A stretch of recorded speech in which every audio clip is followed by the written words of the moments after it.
नमस्कार दोस्तों। आज की कहानी मुंशी प्रेमचंद जी की अत्यधिक प्रसिद्ध कहानी में से एक है। कहानी का नाम है सवा सेर गेहूं। जो किसान व मजदूरों को महाजन के द्वारा भारी ब्याज लाद लाद कर उसका इस तरह शोषण करते थे कि वह बंधुआ मजदूर बनने पर मजबूर हो जाते थे।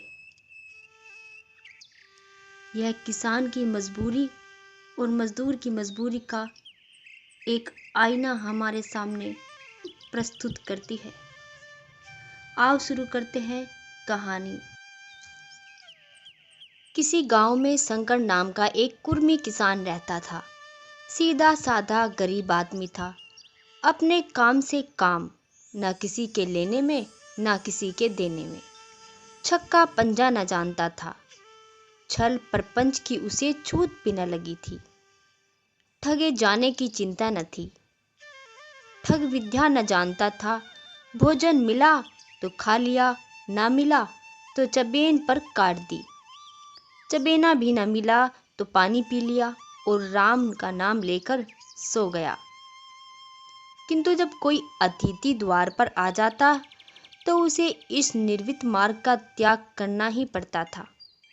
विशेषकर जब साधु महात्मा पदार्पण करते तो उसे अनिवार्यता संसारिकता की शरण लेनी ही पड़ती थी। खुद भूखा सो सकता था, पर साधु को कैसे भूखा सुलाता। भगवान के भक्त जो ठहरे। एक दिन संध्या समय एक महात्मा ने आकर उसके द्वार पर डेरा जमाया। तेजस्वी मूर्ति थी। पीतांबर गले में, जटा सर पर, पीतल का कमंडल हाथ में और खड़ाऊ पैर में, ऐनक आंखों पर। संपूर्ण वेश उन महात्माओं का सा था जो रईसों के प्रसादों में तपस्या और हवा गाड़ियों पर देवस्थानों की परिक्रमा और योग सिद्धि प्राप्त करने के लिए रुचिकर भोजन करते हैं। घर में जौ का आटा था, वह उन्हें कैसे खिलाता। प्राचीन काल में जौ का चाहे जो कुछ महत्व हो, पर वर्तमान युग में जौ का भोजन सिद्ध पुरुषों के लिए दुष्पाच्य होता है। बड़ी चिंता हुई, महात्मा जी को क्या खिलाऊं। आखिर निश्चय किया कि कहीं से गेहूं का आटा उधार लाऊं, पर गांव भर में गेहूं का आटा न मिला। गांव में सब मनुष्य ही मनुष्य थे, देवता एक भी न था। अतएव देवताओं का खाद्य पदार्थ कैसे मिलता। सौभाग्य से गांव के विपुर महाराज के यहाँ से थोड़ा सा मिल गया। उनमें से सवा गेहूं उधार ले आया और स्त्री से कहा कि पीस दे। महात्मा ने भोजन किया और लंबी तानकर सो गए। प्रातःकाल आशीर्वाद देकर अपनी राह निकल लिए। विपर महाराज साल में 2 बार खलियाने लिया करते थे। शंकर ने दिल से कहा, सवा सेर गेहूं उन्हें क्या लौटाऊं, पसेरी बदले में कुछ ज्यादा खलिहान दे दूंगा। यह भी समझ जाएंगे, मैं भी समझ जाऊंगा। चैत में जब विप्र जी पहले तो उन्हें 1.5 पंसेरी के लगभग गेहूं दे दिया और अपने ही उरण समझकर उनकी कोई चर्चा न की। विपुर जी ने भी किसी कभी न मांगा। सरल शंकर को क्या मालूम था कि यह सवा सेर गेहूं चुकाने के लिए मुझे दूसरा जन्म लेना पड़ेगा। 7 साल गुजर गए। विप्र जी विपुर में महाराज हुए। शंकर किसान से मजूर हो गया और उसका छोटा भाई मंगल उससे अलग हो गया था। एक साथ रहकर दोनों किसान थे, अलग अलग होकर मजूर हो गए। शंकर ने चाहा कि द्वेष की आग भड़कने न पाए, किंतु परिस्थिति ने उसे विवश कर दिया। जिस दिन अलग अलग चूल्हे जले, वह फूट फूट कर रोया। आज से भाई भाई शत्रु हो जाएंगे। एक रोएगा, दूसरा हंसेगा। एक के घर में मातम होगा तो दूसरे के घर में गुलगुले पकेंगे। प्रेम का बंधन, खून का बंधन, दूध का बंधन आज टूट जाता है। उसने भगीरथ परिश्रम से कुछ कुल मर्यादा का वृक्ष लगाया था।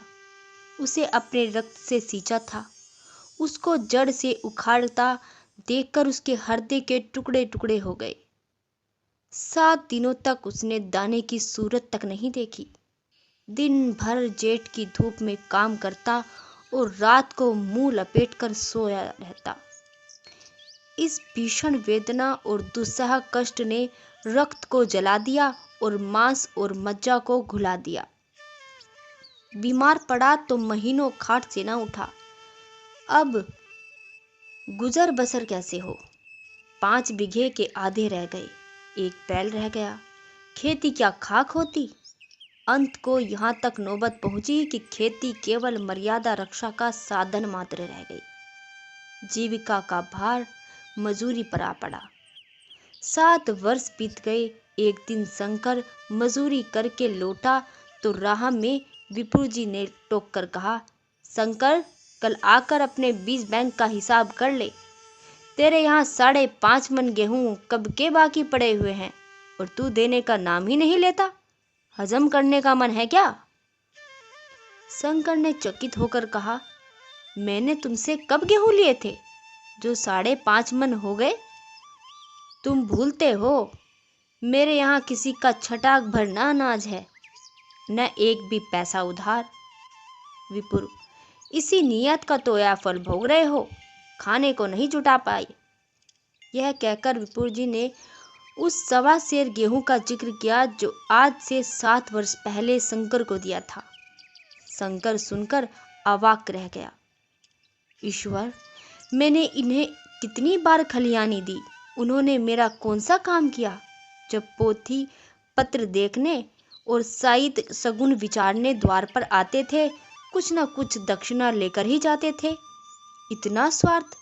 1.25 सेर अनाज को अंडे की भांति सेकर आज एक पिशाच खड़ा कर दिया जो मुझ पर निगलने को तैयार है। इतने दिनों में एक बार भी कह देते तो मैं गेहूं तोलकर दे देता। क्या इसी नियत से चुप साध बैठे थे?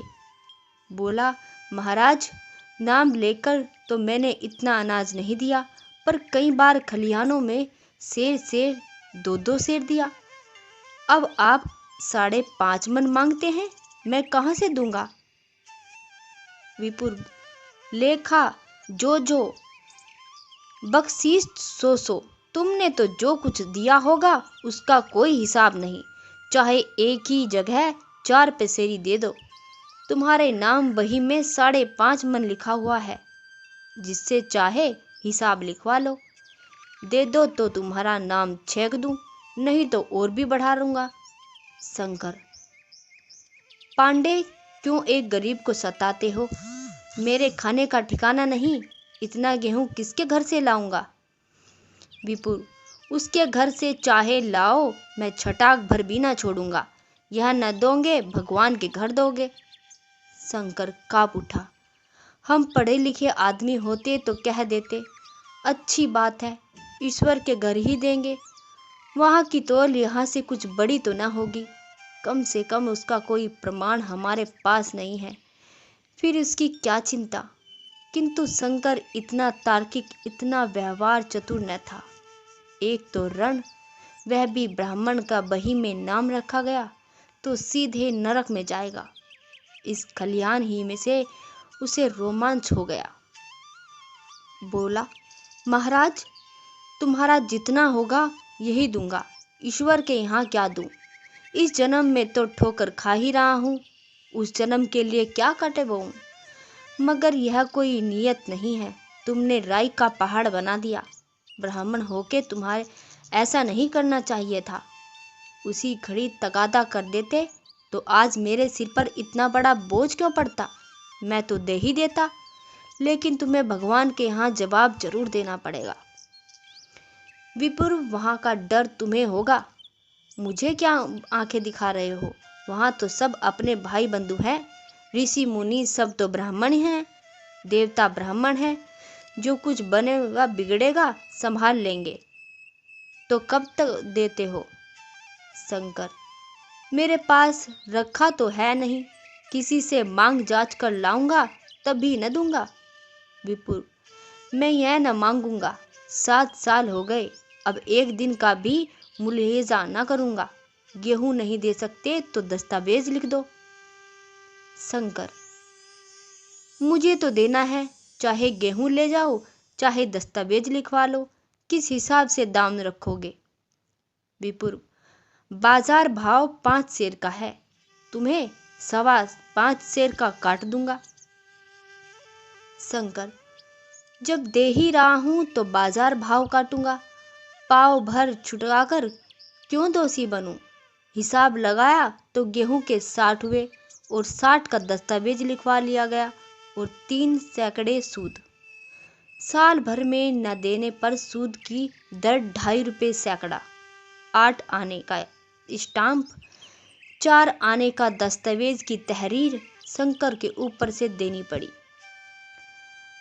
गांव भर में विपुर जी की निंदा की, लेकिन मुंह पर नहीं।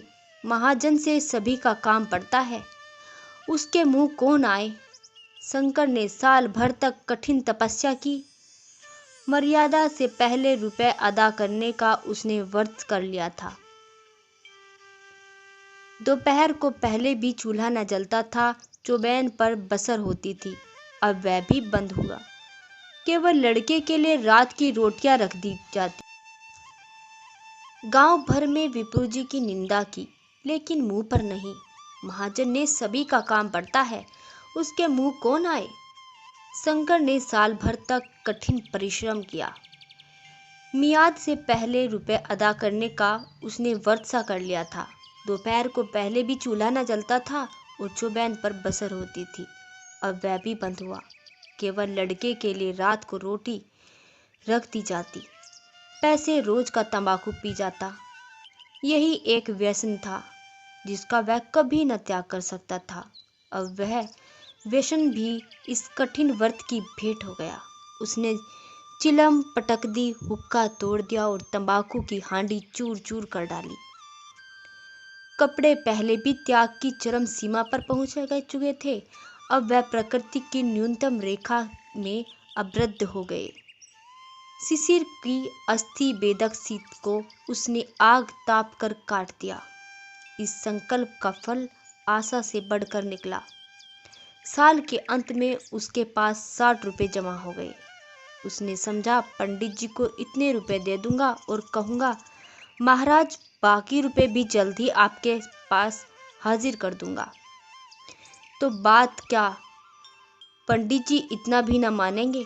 उसने रुपए लिए और ले जाकर पंडित जी के चरण कमलों पर अर्पण कर दिए। पंडित जी ने विस्मित होकर पूछा, किसी से उधार लिए हैं क्या? शंकर, नहीं महाराज, आपके आशीष से अब की मजूरी अच्छी मिली। विपुर, लेकिन यह तो 60 रुपए ही है। शंकर, हाँ महाराज, इतने अभी ले लीजिए, बाकी 2-3 महीने में दे दूंगा, मुझे उरीन कर दीजिए। विपुर, उरीन तो जभी होंगे जब मेरी कोड़ी कोड़ी चुका दोगे, जाकर मेरे 15 रुपए और ले आओ। शंकर, महाराज इतनी दया करो, अब सांझ की रोटी का भी ठिकाना नहीं, गांव में गेहूं तो कभी न कभी दे ही दूंगा। विपुल, मैं यह रोग नहीं पालता, न बहुत बातें करना जानता हूँ। अगर मेरे पूरे रुपए न मिले तो आज से 3 रुपए सैकड़ा का ब्याज लगा दूंगा और अपने रुपए चाहे अपने घर में रखो, चाहे मेरे यहाँ छोड़ जाओ। शंकर, अच्छा जितना लाया हूँ उतना रख लीजिए, मैं जाता हूँ, कहीं से 15 रुपए लाने की फिक्र करता हूँ। शंकर ने सारा गांव छान मारा, मगर किसी ने रुपए न दिए। इसलिए नहीं कि उसका विश्वास न था, यह किसी के पास रुपए न थे, बल्कि इसलिए कि पंडित जी के शिकार को छेड़ने की किसी की हिम्मत न थी। क्रिया के पश्चात प्रतिदिन नैसर्गिक नियम है। शंकर साल भर तक तपस्या करने पर भी जब उरण से मुक्त होने में सफल न हो सका तो उसका स्वयं निराशा के रूप में परिणित हो गया। उसने समझ लिया कि जब इतना कष्ट सहने पर भी साल भर में 60 रुपए अधिक न जमा कर सका, तो अब और कौन सा उपाय है जिसके द्वारा उसको दूने रुपए जमा हो जाए। जब सिर पर उरण का बोझ ही लादना है तो क्या मन भर का और क्या सवा मन का। उसका उत्साह क्षीण हो गया, मेहनत से घृणा हो गई। आशा उत्साह की जननी है, आशा में तेज है, बल है, जीवन है। आशा ही संसार की संचालक शक्ति है। शंकर आशाहीन होकर उदासीन हो गया। वह जरूरत जिनको उसने साल भर तक टाल रखा था अब द्वार पर खड़ी होने वाली भिखारिनी थी, बल्कि छाती पर सवार होने वाली पिशाचनी थी जो अपनी भेंट लिए बिना जान न छोड़ती। कपड़ों में चिट्ठियों के लगने से भी एक सीमा होती है। अब शंकर को चिट्ठा मिलता तो वह रुपए जमा न करता। कभी कपड़े लाता, कभी खाने की कोई वस्तु। जहाँ पहले तम्बाकू की पिया करता था वहाँ अब गांजे और चरस का चस्का लग गया। उसने अब रुपए अदा करने की कोई चिंता ही न थी, मानो उसके ऊपर किसी का एक पैसा भी न आता। पहले जूड़ी चढ़ी थी, पर अब वह काम करना अवश्य जाता था। अब काम पर न जाने के लिए बहाना खोजा करता। इस भांति 3 वर्ष निकल गए। विपुल जी महाराज ने एक बार फिर तगाजा किया। वह चतुर शिकारी की भांति अचूक निशाना लगाना चाहते थे। पहले से शिकार को चौंकाना और उसकी नीति के विरुद्ध था। एक दिन पंडित जी ने शंकर को बुलाकर हिसाब दिखाया। 60 रुपये जो जमा थे, वह मिनाह करने पर अब भी शंकर के जिम्मे 120 रुपये निकले। शंकर, इतने रुपए तो उसी जन्म में दूंगा, इस जन्म में नहीं दे सकता। विपुल, मैं इसी जन्म में लूंगा, मूल नहीं, मूल न सही सूद तो देना ही पड़ेगा। शंकर, एक बैल है वह ले लीजिए, और मेरे पास रखा ही क्या है। विपुल, मुझे बैल बधिया लेकर क्या करना है, मुझे देने को तुम्हारे पास बहुत कुछ है। शंकर, और क्या है महाराज। विपुल, कुछ है, तुम तो हो, आखिर तुम भी तो कहीं मजूरी करने जाते हो, मुझे भी तो खेती के लिए मजूर रखना ही पड़ता है। सूद में तुम हमारे यहाँ काम कर लिया करो, जब सुबीता मूल हो दे देना। सच हो तो बताओ, तुम किसी दूसरी जगह काम करने नहीं जा सकते जब तक मेरे रुपए नहीं चुका देते। तुम्हारे पास कोई जायदाद नहीं है, इतनी बड़ी गठरी में किस एतबार पर छोड़ दूं। कौन इसका जिम्मा लेगा कि तुम 2 महीने में सूद देते जाओगे और कहीं कमाकर जब तुम मुझे सूद भी नहीं दे सकते तो तुम मूल कौन देगा। शंकर, महाराज, सूद में तो काम करूंगा और खाऊंगा क्या। विपुल, तुम्हारी घरवाली है, लड़के हैं, क्या वे हाथ पांव काट के बैठे हैं।